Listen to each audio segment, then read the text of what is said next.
Hello friends, आप सुन रहे हैं सिर्फ तुम। पिछले एपिसोड में हमने सुना कि कृपा की शादी नज़दीक आ गई है और उसकी रस्में भी शुरू हो चुकी हैं और हमारे डॉक्टर साहब बीना को लेने के लिए उसके कॉलेज गए हुए हैं। नीरज की बात सुनकर बीना रुआंशु हो गई। अपनी आंखों की नमी को छुपाते हुए बोली, आप जाओ, हम आ जाएंगे। डॉक्टर साहब फिर से चिढ़ गए। लड़कियां मौका तलाशती हैं, एक बार धीरू जी अपनी बुलेट पर लिफ्ट दे दे और ये मैडम साफ इनकार कर रही है। किस बात का घमंड है इसको? डॉक्टर साहब इतना कुछ सोच लिए। मुझे कोई शौक नहीं है तुम्हें लिफ्ट दूं, माँ के कहने पर आया हूँ। ये अच्छे होने का नाटक मेरे सामने तो मत ही करो। चुपचाप से बैठ जाओ। बीना चुपचाप बुलेट पर बैठ गई। बीना बेचारी अब तक रो चुकी थी। रजत है जो इल्जाम लगा दिया कि वो डॉक्टर साहब से बात करती है, जबकि हकीकत में तो डॉक्टर साहब उसकी शक्ल भी नहीं देखना चाहते थे। उसकी सिसकियां निकलने लगी। जब हीरो को लगा कि बीना रो रही है, उसने साइड मिरर में देखा तो उसे बहुत खराब लगा। शायद वो कुछ ज्यादा ही रूड हो गया था बीना के साथ। बीना के आंसू उसे तकलीफ दे रहे थे। वो बेचैन क्यों है, तो कुछ समझ में नहीं आ रहा था। उसे पसंद नहीं करता, इसके आंसू इतनी तकलीफ क्यों दे रहा है? फिर ये फीलिंग है क्या? सब कुछ सोचते हुए घर आ गया और बीना अपने कमरे में चली गई। उसे रजत से ज्यादा धीरू के बातों से तकलीफ हुई थी। इतना गलत सोचते हैं धीरज मेरे बारे में। और वो फुट फुट कर रो पड़ी। काफी देर रोने के बाद हल्का फील हुआ तो वो शावर लेने चली गई। तैयार होकर नीचे आ गई। नीचे सब बीना को ही देख रहे थे। वो लगी ही इतनी प्यारी रही थी कि राधिका जी को कहना पड़ा, अरे बीना बेटा, जरा अंदर आओ, कुछ काम है। राधिका जी के पीछे पीछे बीना भी उस कमरे में आ गई। वो कमरा धीरू का था। दोनों के पीछे काजल का टीका लगाकर राधिका जी ने कहा, बेटा आज तुम कृपा के साथ ही बाहर आना, नहीं तो ये मुई मोहल्ले वाली नजर लगाकर ही छोड़ेंगी ना आंटी जी। मैंने शर्माते हुए कहा। राधिका जी को बाहर से किसी ने आवाज लगाई, अभी आई, कहकर चली गई। हर कमरे की बालकनी में धीरू जी का कॉल खत्म हुआ। अंदर आने को हुए तो उनका नजर बीना के चेहरे से हटने को इनकार कर चुकी थी। व्हाइट कलर के अनारकली में येलो कलर का दुपट्टा, लंबे बालों की ढीली चोटी आगे की ओर, आंखों में काजल, गले में पतली चेन वाला पेंडेंट और हाथों में मैचिंग बैंगल। धीरज का मुंह खुला का खुला रह गया। उसकी बड़ी बड़ी काली गहरी आंखों में वो डूब चुका था। अभी भीतर आ गई और बोली, तुम यहाँ हो? हम तुम्हें ऊपर देखने गए थे। चलो जल्दी बाहर चलो, हल्दी का रस्म शुरू हो रही है। माँ के बाद मैं तुमसे ही हल्दी लगवाऊंगी, बाद में और किसी का नंबर आएगा। इतना कहते हुए कृपा बीना का हाथ पकड़कर वहां से ले गई। वीरू सोचने लगा, बिना मेकअप के कोई इतना खूबसूरत दिख सकता है क्या? यूँ तो आज के फंक्शन में वाई आर नॉट अलाउड के बड़े से बोर्ड लगे हुए थे, इसलिए वो अंदर ही अपना लैपटॉप खोलकर बैठ गया। थोड़ी देर में हल्दी खत्म हुई और डांस की रस्म शुरू हो गई। वाह वाह, बीना और कृपा ने खूब सीटियां बजाई। राधिका जी डांस कर ही रही थी ऐसी, सबसे पहले उन्होंने नहीं डांस किया था। इस उम्र में भी क्या लचक थी उनके डांस में। अंदर से नंद किशोर जी भी अपनी धर्म पत्नी के सुंदर नृत्य का लुत्फ उठा रहे थे। लो कर लो बात। आप इस उम्र में छुप छुप कर अपनी जाने मन का डांस सीख रहे थे, तो यंग डॉक्टर साहब से शराफत की उम्मीद करना गलत ही होगा ना। सब हल्दी चढ़ाने वाली औरतों ने ढोलक तार पर डांस किया। अब नंबर आया लड़कियों का। Music new fashion. उन्हें अपने अपने फेवरेट गाने पर डांस किया तो हमारी हीरोइन कैसे पीछे रह जाती। दरअसल उसकी बेस्टी की हल्दी थी। उसने अपने दुपट्टे को क्रॉस वाइज डाला और बोले चूड़िया, बोले कंगना पर डांस शुरू किया। डांस भी ऐसा, सबके होश उड़ चुके थे। राधिका जी तो बस उसकी नजर ही उतार रही थी। सबकी होश भागता थे तो हमारे धीरू जी कैसे बच पाते। वो भी चुपचाप डांस पार्टी का मजा ले रहे थे। आगे से बीना को देखे नहीं पूरे जा रहे थे। टाइम बीना न तो चालाक नजर आ रही थी, नहीं मीठी मीठी बातों में फंसाने वाली जादूगरनी। बस वो उसकी सुंदरता में खोया था। तभी उसका फोन बजा और वो गेट की तरफ भागा। स्कूल कैसे गया? उसका सारा ग्रुप की शादी में आया है, अपने दोस्तों की खिदमत में लग गया। ये सब उस मैडम जी के डांस की वजह से हुआ है, तभी मैं भूल गया। कशिश की नजर बीना पर गई। दैट गाइस, सी इज बीना। उसकी नजर बीना पर ठहर गई। कपिल, आलोक और शनाया को बीना अच्छी लगी। वाह, सिंपल एवं ब्यूटीफुल, कशिश ने मुंह बनाते हुए कहा। Simple beautiful, my foot. ये मिडिल क्लास लड़की किसी भी धीरज के बराबर नहीं है। आई एम श्योर तुम लोग इसके लिए उस दिन धीरज को टिश कर रहे थे। उसने बुरा सा मुंह बना दिया। कहाँ सब गोरे लोगों का दिल गोरा ही होता है, आलोक ने कहा। समझ गई कि आलोक ने उसके बारे में कहा था, क्योंकि वो अच्छे से जानती थी कि आलोक उसे लाइक करता था और वो अमेंडा के चक्कर में पड़ी थी।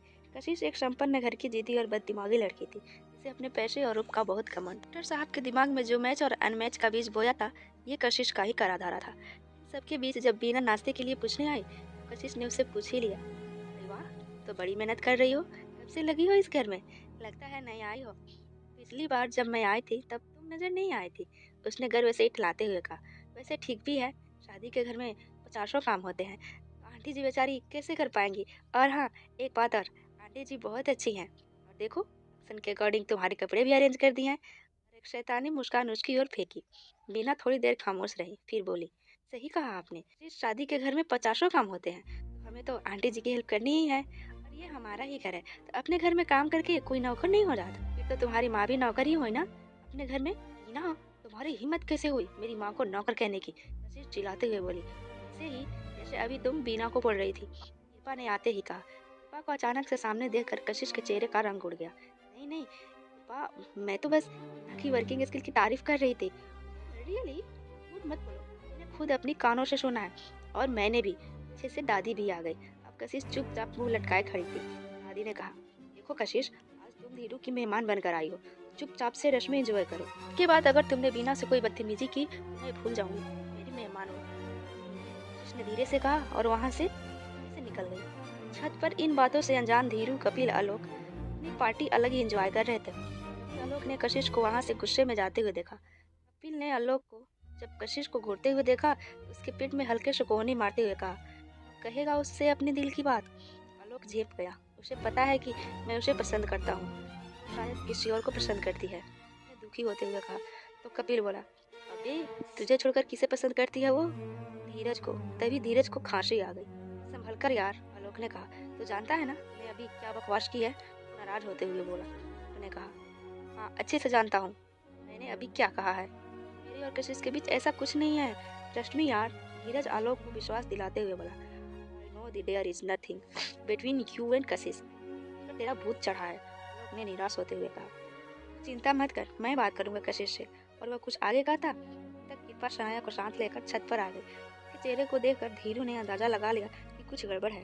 अपने हल्दी वाले दिन वो इतना गुस्सा नहीं होती। कृपा ने कहा, भाई कशिश को समझा लेना कि आइंदा से बीना से अच्छे से बात करे और अपने लिमिट में रहे। नहीं तो इस बार आपकी दोस्त होने की वजह से छोड़ दिया, अगली बार नहीं। इतना कहकर वो वहाँ से चली गई। तब तो कशिश की वजह से आलोक परेशान था। अब कृपा को क्या हो गया? सनाया से पूछा तो सनाया ने सभी को सारी बातें बता दी। धीरज को बहुत गुस्सा आया। वो बिना कुछ कहे वहाँ से नीचे चला गया और बीना को ढूंढने लगा। तभी उसे बीना हल्दी का कटोरा लेकर कृपा के कमरे में जाती दिखाई दी। आओ देखा न ताओ, झटके से बीना का हाथ पकड़कर अपने साथ ले गया। इतने की वजह से हल्दी की छींटे बीना और धीरज दोनों के कपड़ों पर पड़ गई। ऐसे किसी का इस ओर ध्यान नहीं गया। धीरज ने बीना को दीवार की तरफ धक्का दिया, जिससे बीना के सर पर कट लग गया और इस जगह खून चमकने लगा। लेकिन डॉक्टर साहब इस वक्त इतने गुस्से में थे कि उनको कुछ दिखाई ही नहीं पड़ा। धीरज ने बीना के दोनों कंधों को जब छोड़ते हुए कहा, तुमको प्रॉब्लम क्या है? कशिश को तुमने ऐसा क्या कहा कि वो रोती हुई यहाँ से चली गई? तुमको मुझसे मेरे दोस्तों से आखिर प्रॉब्लम क्या है? वो चिल्लाया। अब बोलो भी, डैम इट। इस कदर गुस्से में था कि बीना के हाथ को इतने कस से पकड़ा था, बीना के आंखों से आंसू आ गए। उसने धीरे से कहा, leave me, hurting, really really. तुमको हर्ट होता है? तो दूसरों को हर्ट करने में मजा आता है। और उसकी पकड़ बीना की कलाई पर और मजबूत हो गई। तभी कृपा दादी और राधिका जी सोनम को ढूंढते हुए वहां आ गई और वो सब देखकर वो बहुत गुस्सा आ गया। राधिका जी ने धीरू को अपनी तरफ खींचा और कहा, सब क्या है धीरू? तुम बीना को ना पसंद करते हो, तुम इस तरह की हरकत करोगे वो भी उस बददिमाग लड़की के लिए? कशिश के साथ जरूर कुछ मिसबिहेव किया होगा, तभी वो रोते हुए यहाँ से चली गई। हाँ, ये सच है कि वो यहाँ से रोते हुए गई, लेकिन इसलिए नहीं कि बीना ने उसके साथ मिसबिहेव किया, बल्कि मैंने उसे डांटा इसलिए। इस बार दादी ने कहा, आपने क्यों दादी? क्योंकि वो बदतमीज लड़की घर के मेंबर की बेइज्जती कर रही थी और ये मुझे बिल्कुल पसंद नहीं। कोई बाहर वाला घर के सदस्य के लिए कुछ भी उल्टा सीधा कहे। दादी ने नाराज होते हुए कहा, के साथ? अभी भी उलझन में था। बीना के साथ भाई, कृपा ने कहा। बीना के साथ बदतमीजी की और उसे नौकर कहा। बीना ने तो उसे कहा भी नहीं। वो तो वहाँ पर, बीना बेचारी तो वहाँ आपके दोस्तों से नाश्ता पूछने के लिए गई थी। सबके बीच बीना आंखों में आंसू लिए चुपचाप खड़ी थी। देख धीरू, तेरी वजह से या तेरे सो कॉल्ड स्टेटस की वजह से बीना को जरा सी भी दिक्कत हुई ना तो तू समझ लेना।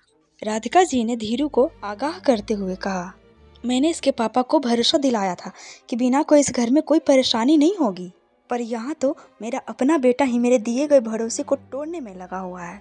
राधिका जी ने कहा, गलती आपके दोस्त से हुई है, गलत आपके दोस्त हैं और आपने बिना कुछ सोचे समझे बीना को इतना कुछ सुना दिया। कृपा तड़प रही थी बीना के लिए। ये अपनी दोस्ती अपने कॉलेज तक ही रख, आइंदा बदतमीज दोस्त मेरे घर में नहीं आने चाहिए। माँ ने लगभग चिल्लाते हुए कहा। और बीना को साथ लेकर सभी वहाँ से चले गए। अब वहाँ केवल धीरू भूत बनकर खड़ा था। उसे समझ नहीं आ रहा था कि इतनी बड़ी गलती आखिर उससे हो कैसे गई। क्या वो कशिश को नहीं जानता था कि वो कितनी नकचढ़ी लड़की है? वो तो उसे अपने दोस्त आलोक की वजह से बर्दाश्त करता था। क्यों नहीं उसने बीना की बात सुनी?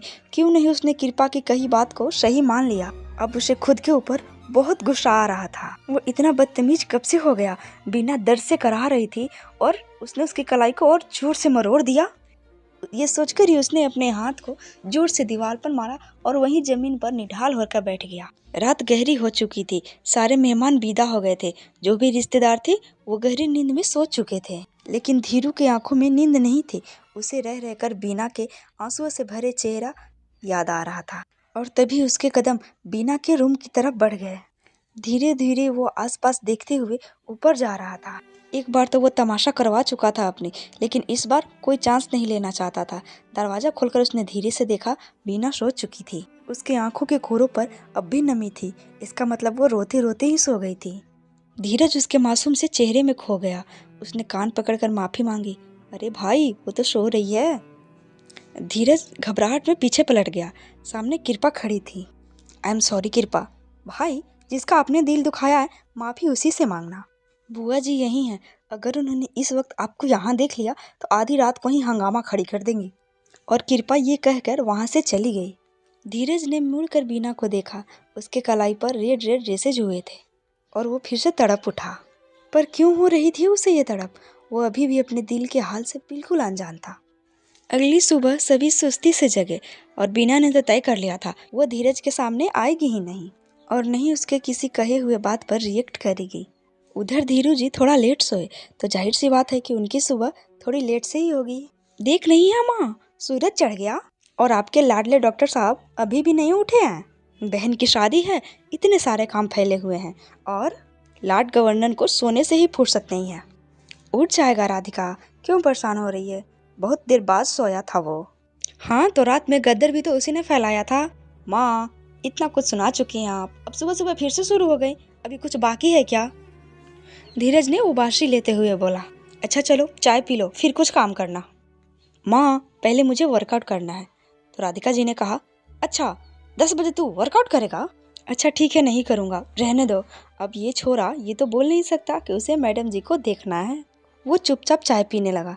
तभी उसे सामने से बीना आती हुई दिखाई दी। डॉक्टर साहब मन ही मन खुश हो गए। वाह, ये तो खुद ही नीचे आ गई। खामखा मेरा कीमती पसीना ऐसे ही बह जाता इनको देखने के चक्कर में। पर चेहरे से तो नहीं लग रहा कि रात भर रोई हैं।